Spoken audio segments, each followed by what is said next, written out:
कहानी की शुरुआत होती है अंतरिक्ष में, जहां एक अनजान उड़ने वाली चीज धरती की तरफ तेजी से बढ़ रही थी। पृथ्वी के एटमॉस्फेयर को पार करने के बाद वो सीधा जॉश नाम के एक लड़के के बेडरूम की खिड़की की तरफ आई, जहां जॉश अपने टेलीस्कोप से आसमान को देख रहा था। अचानक से उस चीज को देखकर जॉश घबरा गया, लेकिन वक्त रहते साइड हटकर उसने खुद को बचा लिया। फिर वो चीज कमरे में इधर उधर टकराती हुई सीधा उसके एक्वेरियम में जा गिरी। टकराने की आवाज सुनते ही उसकी माँ जीना वहां पर आ गई और जॉश ने उन्हें सब कुछ बताया, लेकिन उन्होंने यकीन नहीं किया और उसे सोने को कह दिया क्योंकि रात बहुत ज्यादा हो गई है। खैर, अपनी माँ के जाने के बाद जॉश दोबारा से उस अनजान चीज के पास गया और तब एक और अजीबोगरीब बात हुई। वो रहस्यमयी चीज धीरे धीरे एक्वेरियम का सारा पानी अपनी तरफ खींचने लगी, जैसे उसमें छोटा सा बवंडर बन रहा हो। अब इस बात को लगभग 3 महीने बीत चुके हैं और फिर एक दिन अचानक से स्टैच्यू ऑफ लिबर्टी के पास आसमान से एक बड़ा सा गोला आकर गिरा। लेकिन ये कोई मीटियोर नहीं था, बल्कि ये तो एक इंसान है जिसने सफेद सूट और टाई पहने हुए थे। वो देखने में बिल्कुल इंसानों जैसा था, लेकिन असल में एक बड़ा अजीब सा जीव था जो अपने शरीर और कपड़ों को एडवांस टेक्निक से ठीक कर सकता था। साथ ही उसकी सारी मूवमेंट भी बिल्कुल रोबोटिक सी लगती थी। खैर, अब धरती पर आने के कुछ ही मिनटों बाद वो एक बोट के पास गया, जहां उसका पहली बार इंसानों से सामना हुआ। एक औरत उसे देखकर बड़े प्यार से मुस्कुराई, लेकिन वो वापस इतने अजीबोगरीब तरीके से मुस्कुराने लगा कि सब कुछ बड़ा ऑकवर्ड सा हो गया।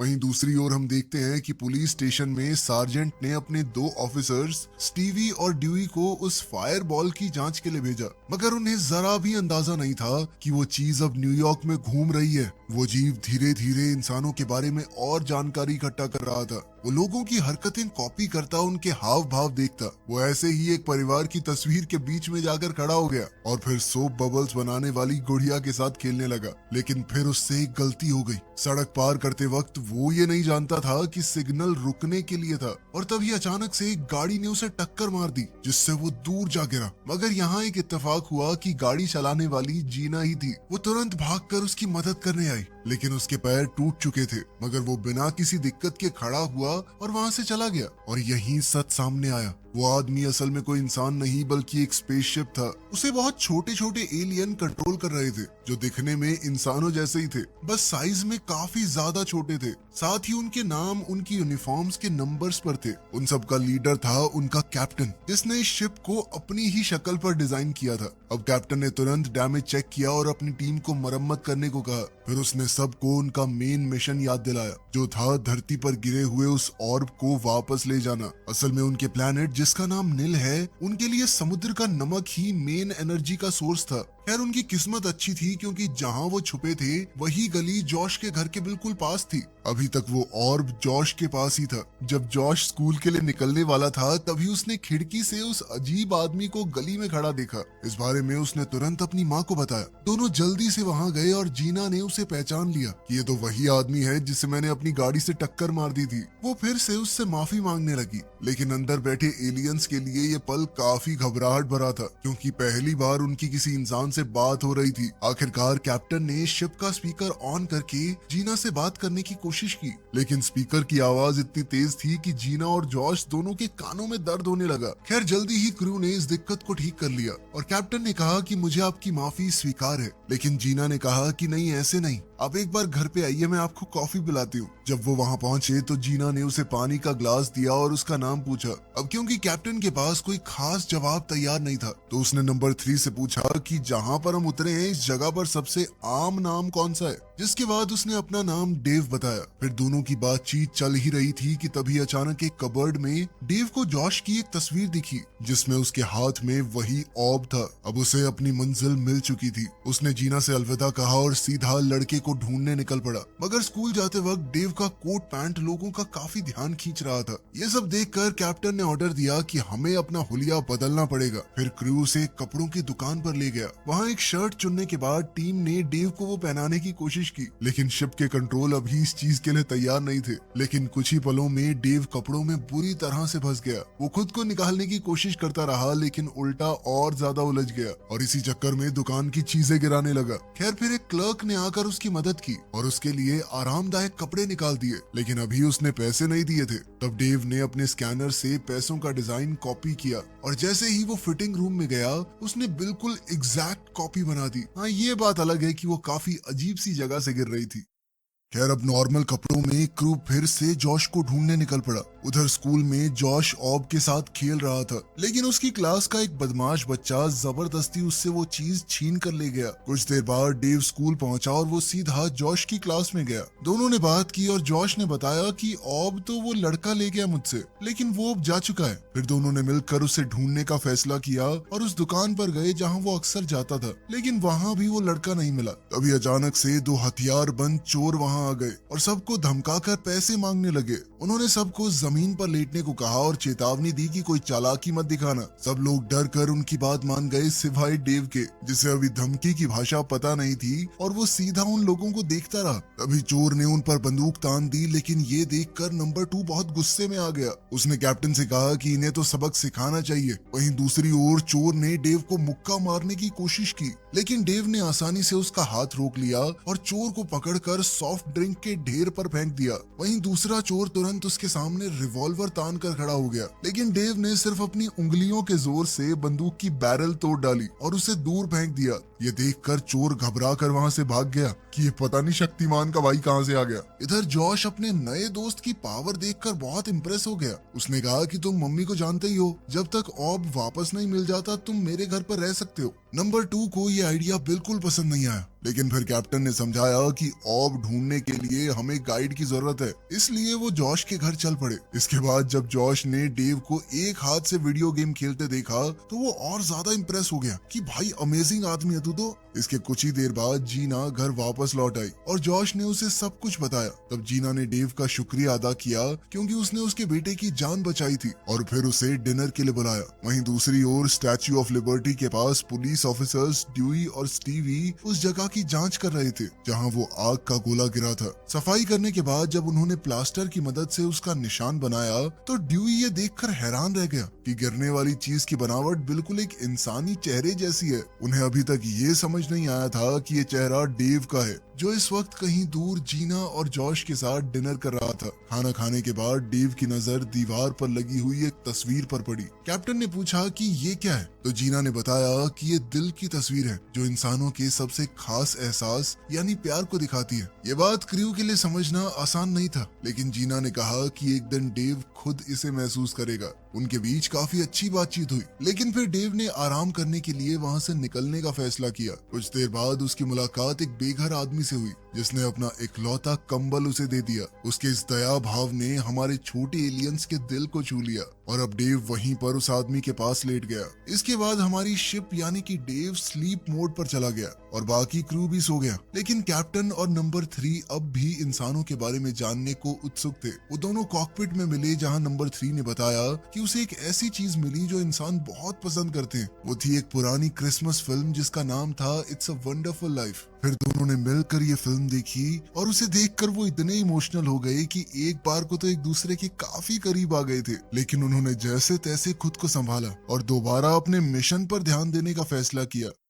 फिर अगली सुबह दोनों पुलिस वाले स्टेशन वापस आए और अपनी खोज के बारे में सबको बताया। उन्होंने कहा कि शायद कोई इंसान जैसा एलियन भी उस फायरबॉल के साथ गिरा है, लेकिन सार्जेंट ने कहा कि कोई ऐसे कैसे बच सकता है, तू पागल वागल है क्या, चलो जाओ किसी और केस पे ध्यान दो। मगर ड्यूई ने हार नहीं मानी। उसने उस एलियन का स्केच अखबार में छपवा दिया ताकि लोग उसे ढूंढने में मदद कर पाएं। वहीं दूसरी ओर डेव जागा तो कैप्टन को पता चला कि शिप के पास सिर्फ 12 घंटे की एनर्जी बची है। अब उसने तुरंत सबको ऑर्डर दिया कि ऑब को ढूंढना सबसे जरूरी है, वरना वो अपने प्लेनेट पर वापस नहीं जा पाएंगे। लेकिन इसी बीच जीना और जॉश ने अपने नए दोस्त से कहा कि आज हम तुम्हें थोड़ा घुमा कर लाते हैं। इस बात के लिए कैप्टन ने हामी भर दी। इसके बाद सब मिलकर एक अम्यूजमेंट पार्क गए जहां डेव ने हॉट डॉग खाने के लिए कंपटीशन में हिस्सा लिया। अपने रोबोटिक शरीर की वजह से वो बहुत तेजी से हॉट डॉग खा रहा था। आखिरकार कंपटीशन जीतने के बाद उसे एक टेडी मिला। तब नंबर 3 के कहने पर कैप्टन ने डेव से वो जीना को गिफ्ट दिलवा दिया,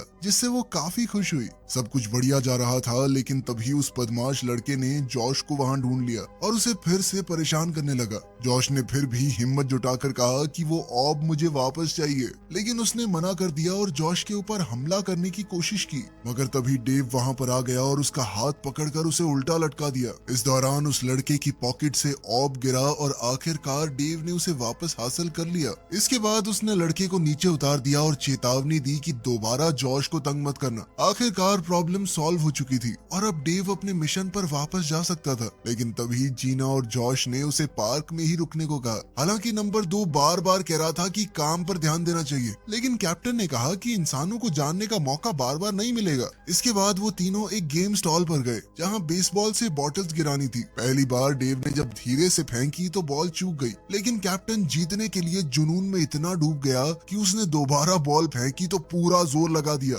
मगर ये उल्टी पड़ गई। बॉल निशाने पर तो लगी लेकिन नेट फाड़ के आगे ही चली गई और जब टकरा कर वापस आई तो सीधा डेव के माथे पर ही लगी। इस जोरदार झटके से अचानक से शिप बंद पड़ गई और अंदर कॉकपिट में क्रू का बैलेंस भी बिगड़ गया। इसके बाद डेव की आंखें सीधा हॉस्पिटल में खुली, जहां पर जब डॉक्टर्स को हार्ट बीट फील नहीं हुई तो उन्होंने करंट देकर हार्ट को दोबारा शुरू करने की कोशिश की। कई कोशिशों के बाद इन इलेक्ट्रिक झटकों से न कि सिर्फ शिप दोबारा से एक्टिवेट हो गई बल्कि पूरी एनर्जी भी चार्ज हो गई। डेव को ठीक देखकर जीना और जॉश ने चैन की सांस ली और आखिरकार तीनों हॉस्पिटल से बाहर आ गए। लेकिन जाने से पहले कैप्टन के कहने पर डेव ने माँ और बेटे को डिनर के लिए इनवाइट कर दिया, मगर ये बात नंबर 2 को पसंद नहीं आई। उसने कैप्टन से कहा कि आप पागल हो गए हो क्या, इंसानों के इतना करीब जाने की क्या जरूरत है। ये सुनते ही कैप्टन काफी गुस्सा हो गया और उसने कहा कि नंबर 2 कॉकपिट छोड़कर चले जाओ। इस बहस के बाद कैप्टन ने दोबारा जीना से बात की और इस बार डिनर के लिए उसने एक क्यूबन रेस्टोरेंट चुना। लेकिन इसी दौरान हॉस्पिटल की एक नर्स ने उनकी बात सुन ली और डेव का चेहरा देखकर उसे ड्यूई के पब्लिश किए हुए स्केच की याद आ गई।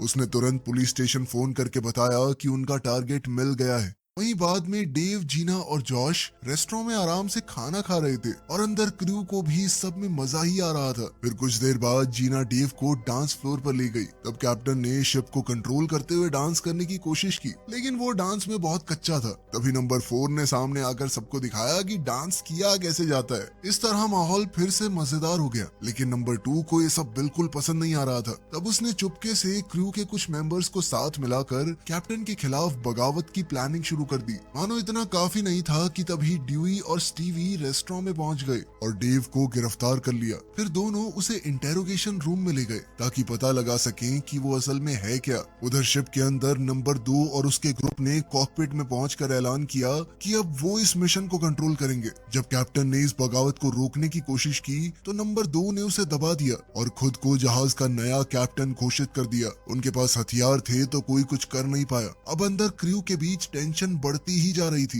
बाहर स्टीवी डेव के जवाब का इंतजार करते करते थक गया था। उसने ड्यूई को बाहर बात करने के लिए बुलाया और फिर दोनों ये सोचने लगे कि डेव के साथ क्या किया जाए, मगर वो ये नहीं जानते थे कि अंदर जो टीम कमांड में थी अब वो बदल चुकी है। नए कैप्टन ने ऐलान किया कि अब एलियंस और इंसानों के बीच जंग शुरू हो चुकी है। कैप्टन के रोल में उसने अपना पहला ऑर्डर दिया कि डेव को यहाँ से बाहर निकालो। फिर उसने क्रू को डेव की उंगली में लगी हुई प्रोटोन गन को एक्टिवेट करने को कहा। ये सुनते ही तुरंत ही शिप ने दीवार की तरफ निशाना साध कर एक जबरदस्त एनर्जी वेव फायर की। इस अचानक हुए हमले से पुलिस वाले बुरी तरह घबरा गए और बिना सोचे समझे उस पर गोलियां चलाने लगे। लेकिन डेव ने अपने सफेद सूट में लगी हुई हीट शील्ड को एक्टिवेट कर दिया, जिसने आसानी से सारे हमले रोक लिए। मगर पुलिस के साथ टकराव ने शिप के अंदर क्रू में अफरा तफरी मचा दी थी, खास करके नंबर 17 जो घबरा कर डेव के कान से बाहर कूद गया और सीधा एक कॉफी के कप में जा गिरा। उधर टकराव जारी रहा। पुलिस ने लगातार फायरिंग की,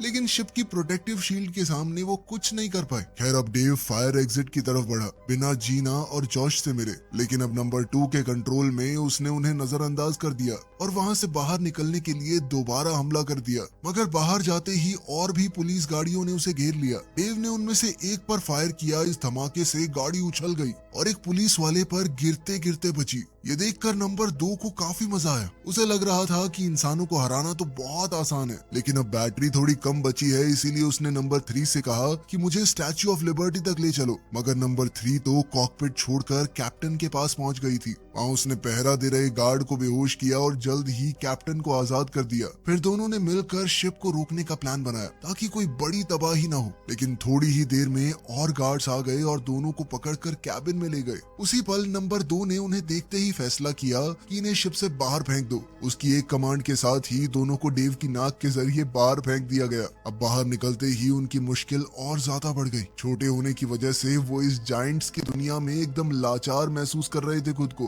तभी अचानक एक बास्केटबॉल उनके पास आ गिरी और दोनों तुरंत वहां से भागने लगे कि कुचले जाएंगे। वो एक लैंप पोस्ट की तरफ दौड़े, लेकिन एक कुत्ते ने उन्हें सूंघ लिया। मजबूरी में फिर से दोनों को भागना पड़ा, लेकिन इस दौरान एक आदमी के ब्लोअर ने उन्हें इतनी जोर से उड़ा दिया कि दोनों अलग अलग जगह पर जा गिरे। एक तरफ कैप्टन फुटपाथ पर जा गिरा, लेकिन दूसरी तरफ नंबर 3 सड़क के बीचों बीच गिर गई थी। उसका पैर एक च्युइंगम में अटक गया था। अब कैप्टन तुरंत उसे बचाने के लिए दौड़ा, लेकिन तभी अचानक एक तेज रफ्तार टैक्सी उनकी तरफ आती दिखाई दी। बचने का कोई वक्त नहीं था, इसीलिए दोनों जमीन पर झुककर लेट गए। किस्मत से वो टायर के छोटे से गैप से भी छोटे थे और किसी तरह उनकी जान बच गई। इसके बाद दोनों ने डेव को ढूंढा और उसे सड़क पर चलते हुए देख लिया। उस तक पहुंचने के लिए कैप्टन ने एक प्लास्टिक की थैली को पकड़ लिया और हवा के सहारे दोनों उसकी तरफ उड़ने लगे। जैसे ही वो डेव के करीब पहुंचने वाले थे, तभी अचानक एक बस उस प्लास्टिक बैग से टकरा गई और दोनों उसकी विंडशील्ड पर चिपक गए। किस्मत से वो वाइपर के झटके से उछलकर सीधा डेव के जूते पर जा गिरे और फिर जल्दी जल्दी पैर से ऊपर चढ़ने लगे।